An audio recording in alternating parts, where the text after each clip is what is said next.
1959వ సంవత్సరము జనవరి 29వ తేదీన కిత్సేష్లెన్ దానియేలు గారు చేసిన ప్రసంగము వాక్య పఠన భాగము 2వ రాజుల గ్రంథము 6వ అధ్యాయము 13 నుండి 17 వచనముల వరకు.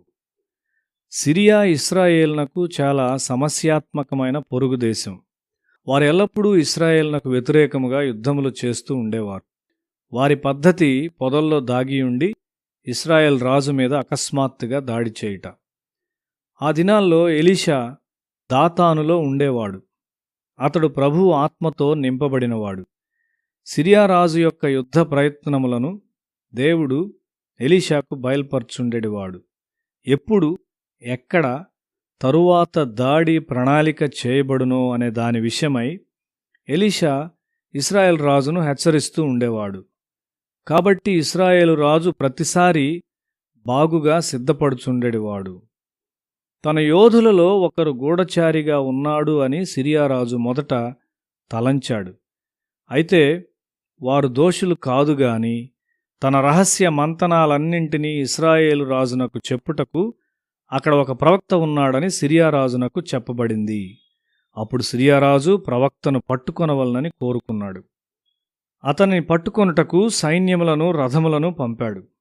శత్రు సమూహము ద్వారా ఎలీషా భయపెట్టబడలేదు. అతడు ఒక యవనస్తుడైన సేవకుని కలిగి ఉన్నాడు. ఒక ఉదయకాలమున ఆ సేవకుడు మేల్కొన్నప్పుడు నగరము చుట్టూ సిరియా సైన్య సమూహము మరియు రథములను చూచాడు.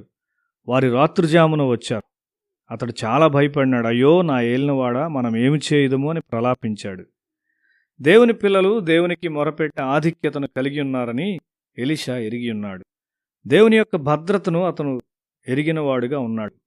34వ కీర్తన 7వ వచనంలో యెహోవా యందు భయభక్తులు గలవారి చుట్టూ ఆయన దూత కావలియుండి వారిని రక్షించును. ఇది దావీదు యొక్క అనుభవమై ఉన్నది.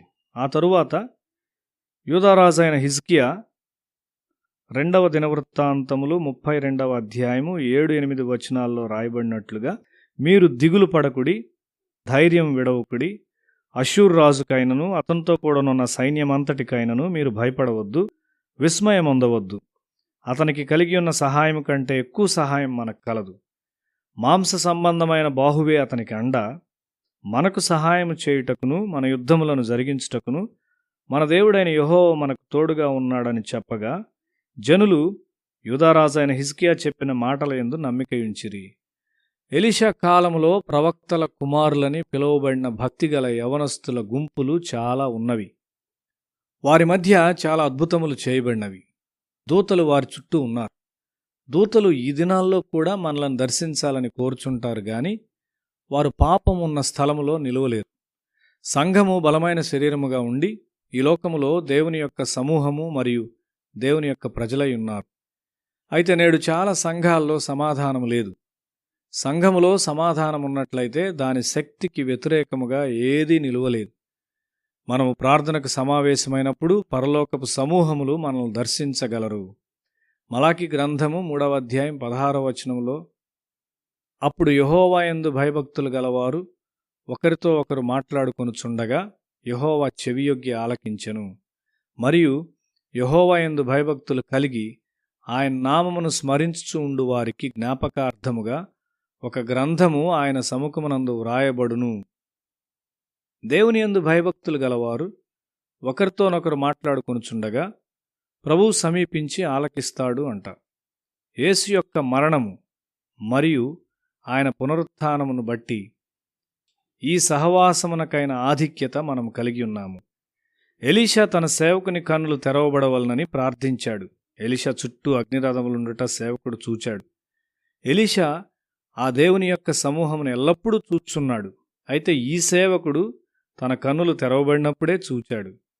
మత్తయి సువార్త 26వ అధ్యాయం 53వ వచనములో ఏమి రాయబడి ఉన్నదంటే, ఈ సమయమున నేను నా తండ్రిని వేడుకొనలేననియు, వేడుకొని ఎడల ఆయన 12 సేనా వ్యూహముల కంటే ఎక్కువ మంది దూతలను ఇప్పుడే నాకు పంపడనియు నీవు అనుకొనుచున్నావా అని యేసు పేతురుతో చెప్పాడు.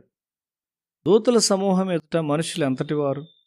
మన ఆధారము దేవుని మీద ఉండవలసి ఉన్నది మరియు అది దేవుడు మన పట్ల చేసిన ఒక విశ్వాసముగా ఉండవలసి ఉన్నది. రోమపత్రిక 12వ అధ్యాయం 3వ వచనములో మన చుట్టూ దేవుని యొక్క సమూహమును చూచునట్లు మన ఆత్మీయ కన్నులు తెరవబడవలసి ఉన్నది. దేవుడు నీ చుట్టూ ఉండి తన ప్రణాళికలను నీలో సిద్ధింపజేయుచున్నాడు. దేవుడు నీతో ఉన్నాడు. ఆయన నీలో లోతైన అభిలాష కలిగి ఉన్నాడు. ఆయన నీలో స్వేచ్ఛగా పనిచేయుటకు ఒక తరుణము నిమ్ము. యేసు యొక్క మరణ పునరుత్థానముల కొరకు మనము కృతజ్ఞత కలిగి ఉండవలసి ఉన్నాము. ఆయన్ను బట్టి మాత్రమే దూతలు వచ్చి మనతో ఉండుట సాధ్యము.